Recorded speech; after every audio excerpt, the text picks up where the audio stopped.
Welcome back to Wonderful Radio. Thank you for taking a moment to check out our new content.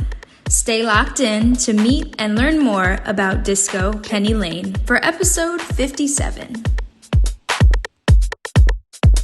What's up? We're back for episode 57. I'm happy to be sitting here with Tiffany, who goes by DiscoPennyLane. How are you doing today? Doing great. Nice to meet you via Zoom. So we're going to jump right into a quick interview. I'm really excited that you sent us a mix, and I can't wait for people to hear that and get to dive into that. Of course, well, before we jump into it, I want to know, where are you originally from, and then where are you currently based? Yeah, I'm originally from Dallas, Texas, and I currently live in San Diego. So lived in Orange County, LA, and then made it down to San Diego. I've been in San Diego for 7, almost 8 years now. Okay, dope. Very cool. Wow.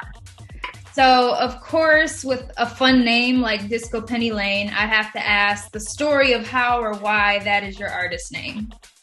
Yeah, it was my Instagram handle for, I guess, like 11 years now. And I took up DJing during quarantine.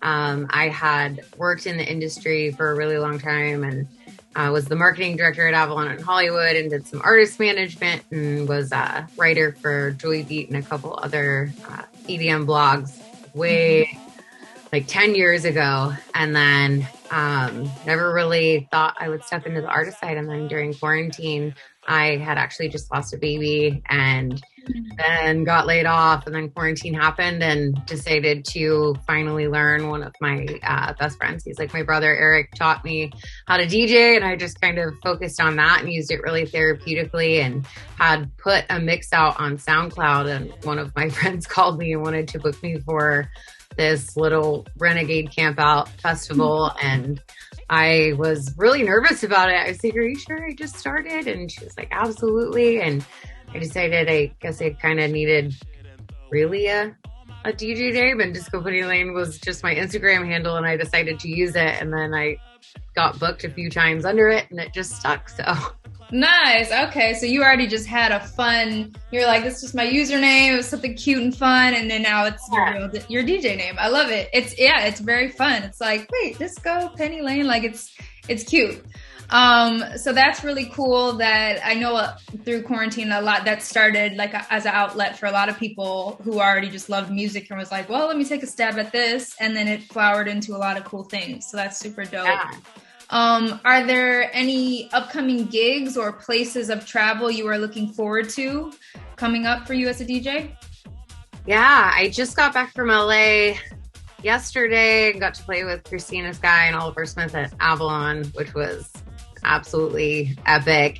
And my style, I don't really define myself by genre. I was a dancer from 2 to 23 and a singer, and I did lyrical, tap, jazz, ballet, hip hop, and love all kinds of music, and that was kind of my inspiration for it. So hoping to be out at Don't Trip in June. That's in Utah. And then also Groove Cruise Cabo in October. And then I'm playing a health and wellness festival here in San Diego, May 21st.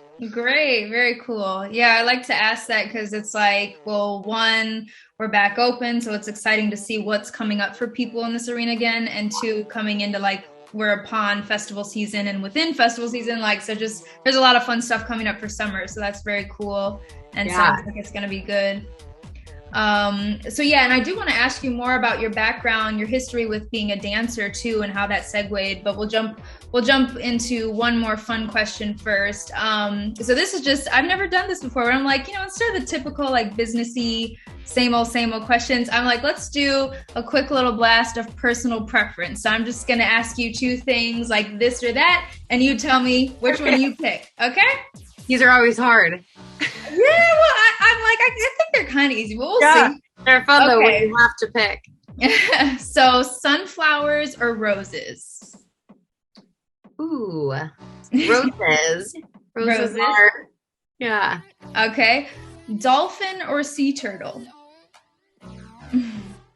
Oh man, that's hard. I'm probably much more like a dolphin. Nice. So I'll go with dolphin. Okay, Friday or Saturday? Ooh, Friday. Friday. Just got a vibe.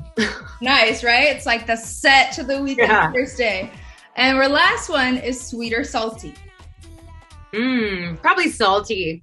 Yeah. Okay. Yeah, well, I loved it. Thank you for playing that little game with me.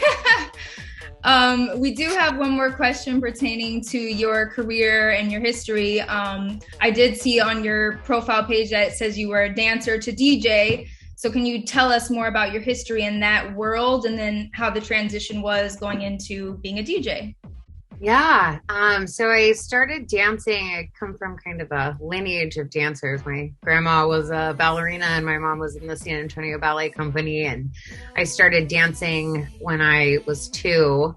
My mom had to lie about my age to get me into a class, but she caught me dancing on a coffee table to a beat when I was 2 years old and I could barely walk, and thought it would be good to get me into gymnastics and dance so I could at least learn how to fall gracefully, and fell in love with dance. When I was 6, I actually made gymnastics team and dance company, and obviously couldn't do both because it's like a full-time job on top of school, and those dance. And I danced with KJ Dance Company in Plano, Texas, up through 15, and did a lot of ballet. They was really world trained there. They had you do like, 4 to 6 hours of ballet a week. And then I was in tap company, jazz company, and the hip hop company there, and loved all of it. So, I mean, just being a dancer, you get to know the music really intimately and hear all of the different nuances, and lots of exposure to different music from,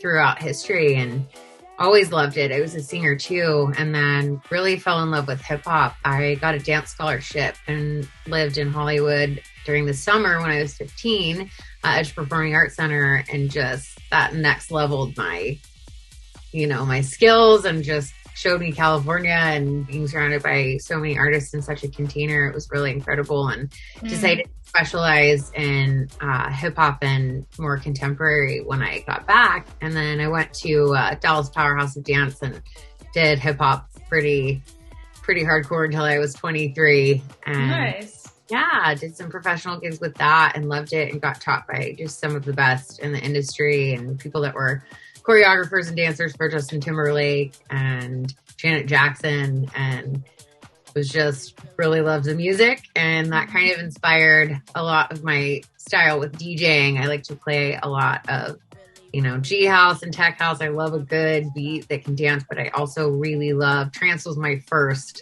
love in electronic music when I started going out when I was like 15 or 16 and sneaking out and getting into these shows and being able to just kind of go dance for fun, dancing for fun, but just like more freestyle and not performing or for the purpose, just to dance. And so I love how deep house and melodic techno and even tech house and some of the, funky house songs, you can really genre blend and kind of tie those genres together. And I like to take people on a journey with my set. So it's been really fun to incorporate that music knowledge and dance knowledge and put it all together. It was really, really fun. And now it's turned into, kind of a second career, and I just fell in love with it.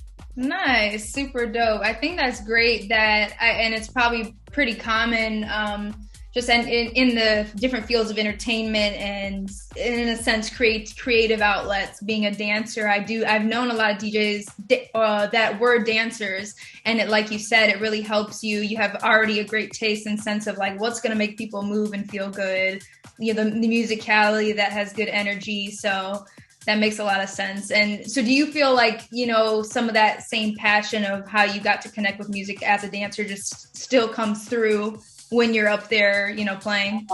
Absolutely. Yeah.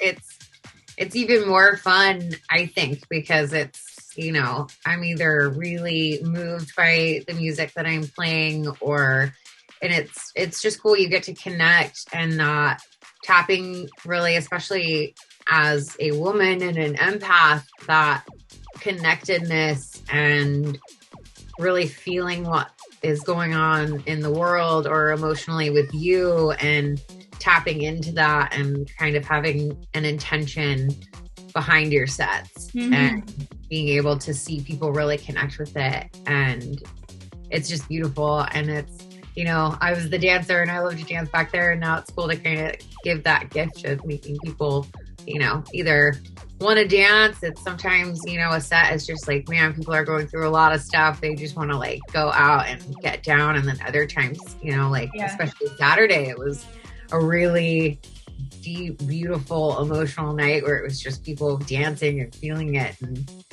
crying, and people just really getting to release emotions and feel. And it's a universal language, you know. Anywhere you go in the world, you can find good house or electronic music, and everybody's on the same wavelength. Most definitely.